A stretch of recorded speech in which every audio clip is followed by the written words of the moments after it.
Have you ever considered what elegant women avoid wearing? In today's video, I'm going to show you the Elegant Woman's Guide and everything they avoid. You'll see how easy it is to become a more elegant woman too.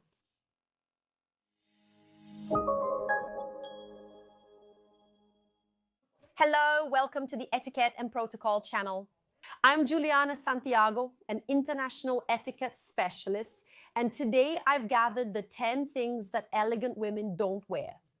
I always say here on the channel and mention that elegance isn't just about your clothing or the outfits you choose. This factor has a major impact. In this video, we'll focus more on the aesthetic side, specifically clothing and pieces. And then we'll talk a bit more about behavior.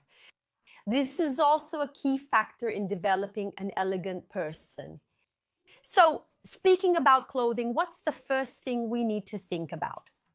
Very short or very tight clothes can hinder your mobility. And that naturally makes you not become an elegant person. If you notice when you close your eyes and imagine an elegant person, she isn't wearing clothes that are too tight. She's wearing clothes that suit her body type.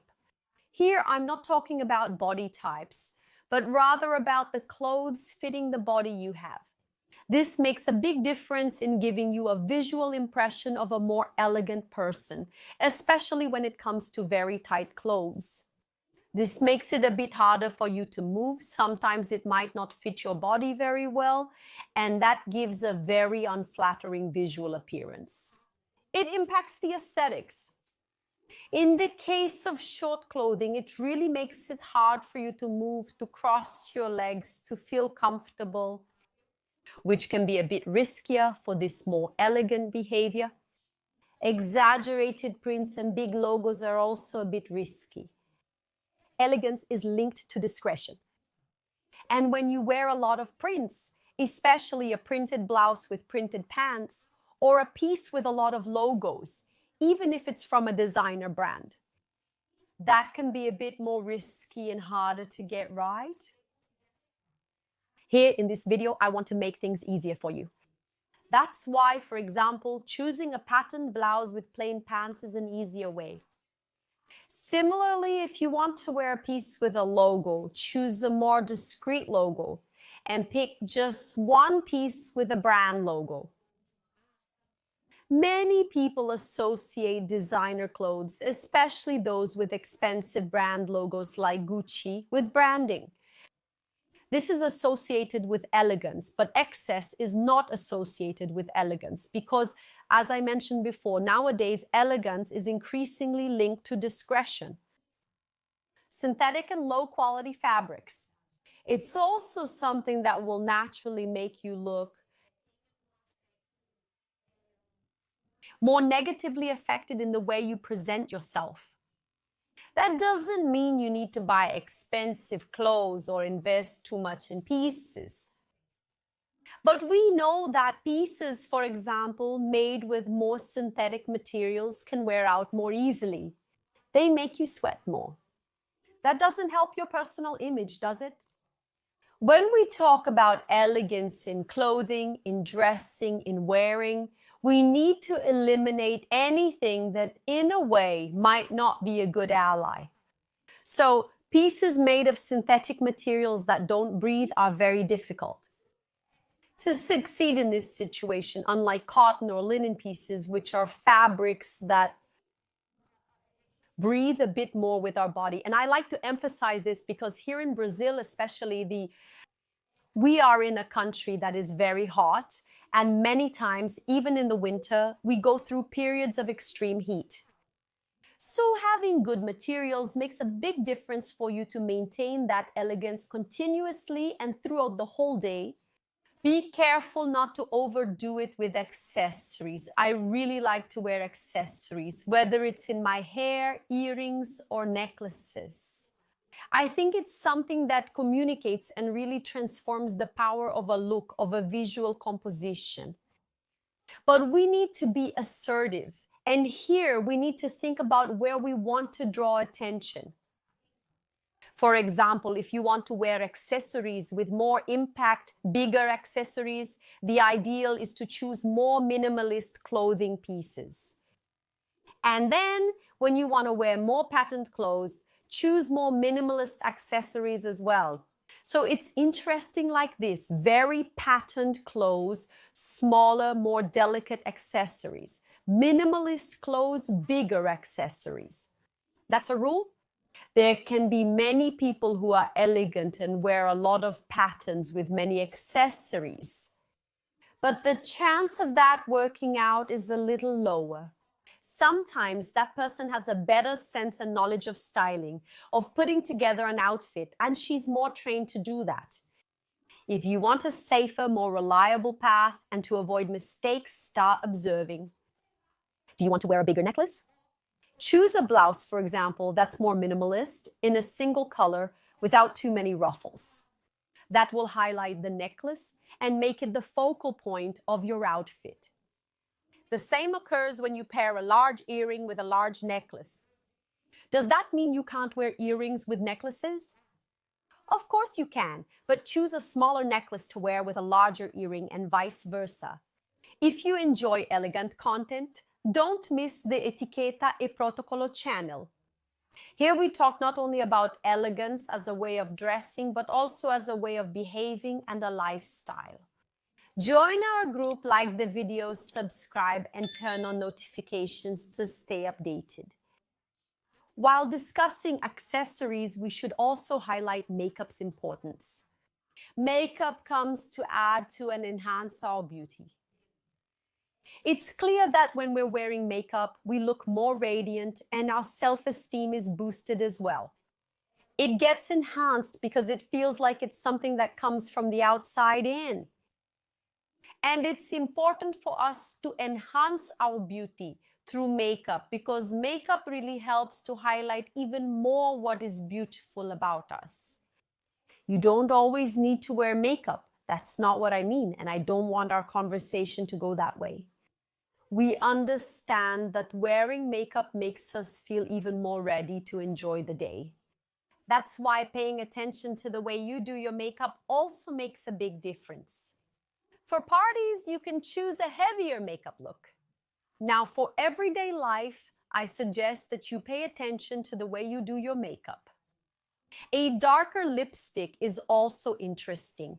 It's best not to go too heavy on the eye makeup when you're wearing a red lip, for example, and create that contrast to have a more balanced look.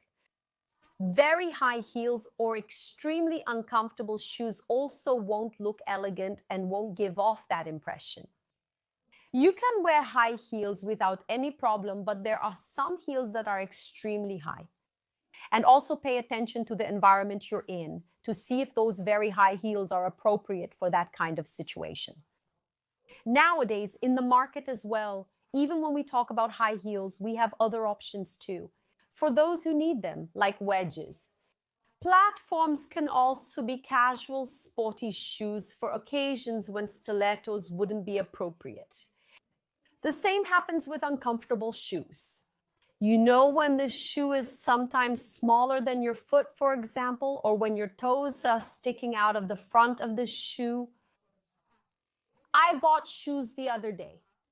When I got home and tried them on, I saw my toes sticking out, making the shoe look very inelegant. When I noticed, I decided to exchange them for a bigger size. It's important to pay attention. Your nails are also extremely important in building your image. Notice how you look and whether your nails are presentable. So for example, having chipped nail polish isn't good. It's better to have your nails without any polish at all. I'm here now with no polish since chipped polish is unacceptable to me. Just remove it with acetone. Another thing we also need to pay attention to is nail art, which is those decorations people do on their nails. We have to be a little careful because not always the environment where we work, the environment we go to, will understand a little about that nail art context. So if you work, for example, at an advertising agency or in the fashion industry, having more decorated nails might make sense. But if you have a more conventional job, working customer service, are a lawyer, a doctor, or a teacher, the ideal is to have more discreet nails without too much extravagance. Also watch your nail length, as very long nails can make it hard to handle things. And that will also naturally make your movements a bit less elegant. Wrinkled or poorly ironed clothes are also a very important point. Some people can't iron clothes, so I suggest picking items made from modern fabrics instead. If you have a routine where you can't keep your clothes ironed, these days many clothes on the market don't need ironing, right? We can easily incorporate that into our wardrobe. Dirty clothes are also something interesting to observe. I'm totally in favor of us repeating outfits, especially if they're not dirty or don't smell bad. But if the clothes aren't presentable enough for you to wear more than once, there's no use. You have to put them in the wash. I've been talking a lot, especially about clothing. And if you want to know more about how to become an elegant person, whether through pieces, clothing, or even through your behavior, come join my Etiquette and Good Manners course. Just point your phone at the Recode QR code. This course has already been taken by thousands of people and is now waiting for you. There's also a link here in the description of this video. Just click and join. You will learn about presence, posture, behavior, table etiquette, clothing, and more. And something else we can't forget to mention that elegant people don't use is very dirty or especially very old handbags. Nowadays, the market for synthetic pieces, which are not made of leather and end up having a shorter lifespan, is becoming more and more common. In this case, I recommend that you pay attention to the condition of your handbag, because often the bag you use says a lot about you. The accessory you carry along with your outfit also tells a story about who you are. So, paying attention to how this item looks, if it's clean, will also make a big difference, and it needs to be well presented. I've already made a video about 12 signs you have class.